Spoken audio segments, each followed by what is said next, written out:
Welcome to the show.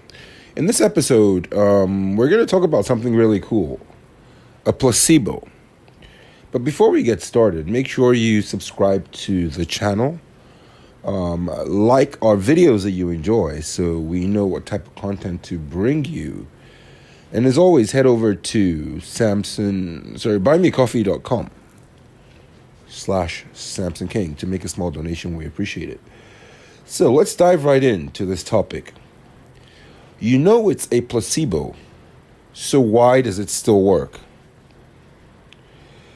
As researchers try to make sense of open-label placebos, fake drugs that proudly announce their fakeness, the mysterious effect is starting to show up beyond the world of medicine. You booked this doctor's appointment weeks in advance. You took off work, endured the trip, filled out paperwork, while a cooking show blared from a TV on the wall. Now you're finally in the inner sanctum, awkwardly perched on an exam table and staring at a jar of tongue depressors. Your doctor comes in, listens as you describe what's been bothering you. She nods, a wrinkle of concern crossing her forehead. She asks a few follow-up questions, right? And then says, I'm going to prescribe you something that isn't designed to treat these symptoms, but may help you feel better. It's a placebo. No doubt you're confused. Placebos famously rely on deception. You, the patient, receive an inert substance that you believe to be active and are fooled into feeling better. The word placebo comes from the Latin placere, to please, as in more to please and benefit the patient, according to one 19th century medical dictionary. How does your doctor expect you to be pleased, much less relieved of your symptoms, by a prescription for sugar pills? Is she a quack? Good question. Fortunately, the answer is probably not. Many doctors, perhaps as many as 97%, according to a 2018 survey, prescribe placebos at some point in their careers. The American Medical Association greenlights placebo use as long as the patient is informed and consents. They need not be aware of when they're getting a placebo, only that it may be among the treatments. So because of the Hippocratic oath the doctors take, do no harm, not tell the whole truth, comes into play here. A typical doctor might prescribe antibiotics even though the patient has a viral infection, or vitamin supplements even though there's no deficiency. What's different about your doctor is that she's letting you in on the secret. She's prescribing a so-called open-label placebo. OLPs have become a source of fascination and some consternation in the medical community in recent years. They seem to work in some cases, but no one can explain why. A 2021 paper in Scientific Reports found that OLPs appear to be a promising treatment in different conditions, including menopausal hot flashes, seasonal allergies, attention deficit hyperactivity disorder, ADHD, and major depression. Then again, a 2023 paper in the same journal concluded that the overall quality of the evidence was rated low to very low. As researchers work out what exactly OLPs are, silver bullets, codswallop, or some thing in between, is worth examining what their increasing appearance in research labs says about contemporary life. In a deep fake world where AIs masquerade as people, where marketing calls itself wellness, where politicians tell lies so brazen as to be self-debunking, and where you can be red-pilled, blue-pilled, black-pilled, and clear-pilled without even being sure you're seeing reality. There is perhaps nothing so refreshing as a tiny step in the opposite direction, prescribing a pill of nothing and calling it out as such.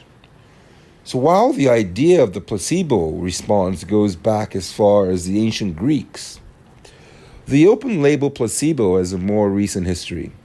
In the summer of 1963, a psychiatrist clinic in Baltimore, that's in Maryland in the U.S., a group of researchers set out to test the assumption that placebos require deception to work. They explained to a group of 15 admitted neurotics that patients with similar conditions had found relief from a sugar pill, a pill with no medicine in it at all. Then they prescribed it to the patients. Let's look at the results. The resulting study, published in 1965 in the Archives of General Psychiatry, has its limitations. The sample size is woefully small, and the study had no control group. Not to mention the term neurotic was dropped by the Diagnostic and Statistical Manual in 1994. Yet it makes for fascinating reading. Most patients reported an improvement in their symptoms. Let that sink in. At least 5 wanted the treatment to continue, but some were convinced the placebo did contain an active ingredient, and one man speculated that doctors had deceived him to make him think that he was helping himself. Interesting. Many patients who believed the truth that the pills were inert still attributed their improvement to them. So one described the sugar pill as a symbol or something of someone caring about you, thinking about you, 3 or 4 times a day. So these patients were, sort of intuiting a field of research that essentially had yet to be invented. In more rigorous clinical trials, over the past few decades, researchers have floated a number of hypotheses for why OLPs work. Maybe it's because doing something rather than nothing can make us feel better. Psychologists call this action bias. Maybe it's because people living in well-off countries with huge industrial pharmaceutical complexes have been conditioned to expect the pills their doctors give them to work. Maybe the act of taking an OLP, twisting off the bottle cap, swallowing the pill, triggers some biomedically useful pathways. Just as blood-curdling movies can, curdle or sort of coagulate the blood, even though the viewers know everything in the film is fake. Or maybe the OLP begins to take effect before it's even ingested. During the set of rituals, the enveloping theater of the therapeutic encounter. Most clinical trials involving OLPs begin with a conversation between researcher and patient that lasts, about 15 to 20 minutes, about the length of a typical doctor's visit in the U.S. The researcher's bedside manner is crucial. One 2017 paper says that they are to be warm, empathetic, natural, and truthful about the design and methods of the study with all patients. Maybe we start to feel better when somebody listens to us, shows respect for our views, and makes common cause with us against our ailments. That's really fascinating stuff.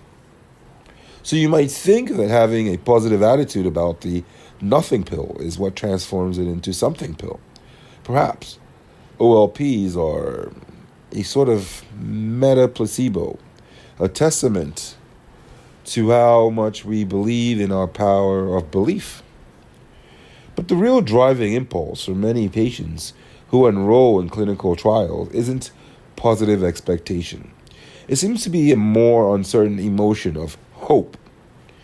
As the 2017 study puts it, hope is a paradoxical combination of opposites, balancing despair and the counterfactual notion that things can improve, a kind of tragic optimism. A patient who has suffered for years from some condition, taken drugs, undergone procedures, and gotten no relief may think a sugar pill probably won't help. But what the heck? Let's see what happens. As a 2016 paper in the journal Pain puts it, engendering hope when participants feel hopeless about their condition can be therapeutic. Wow. However, a patient may find relief from an open label placebo. This sugar pill that we know is a sugar pill gives us something that its deceptive counterpart doesn't. It tells us we aren't dupes who can be fooled by lab-coated experts into thinking our pain has improved or that our allergies have abated. It reminds us that the pharmacologically formulated active ingredient in any given drug is not the only thing that makes it work.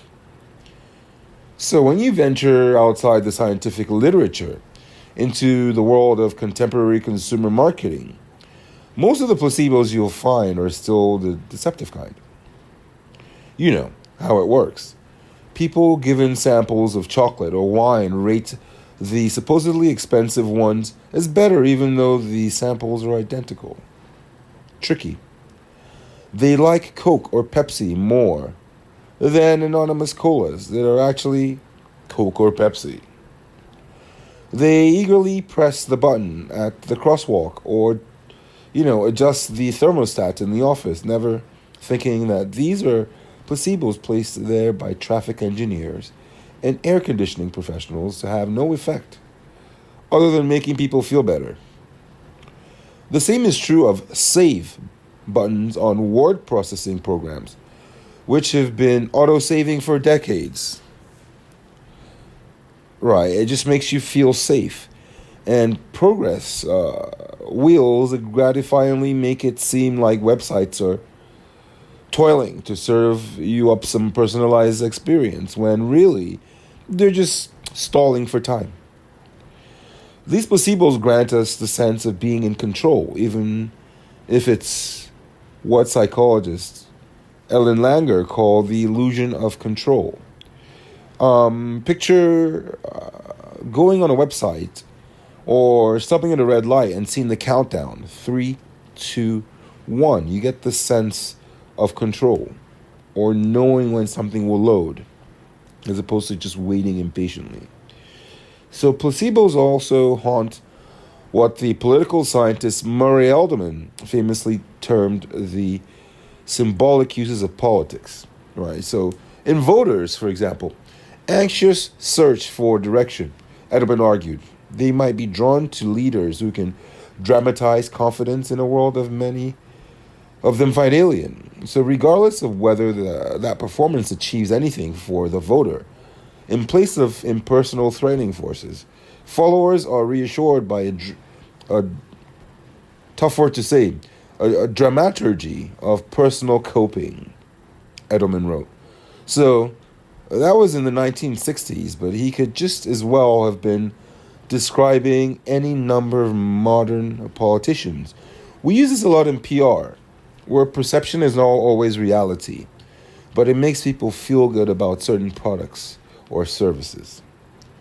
Right? A Ring camera gives you a sense of security because you can see what's going on at your front door when the Amazon delivery guy comes from your phone as you're at work.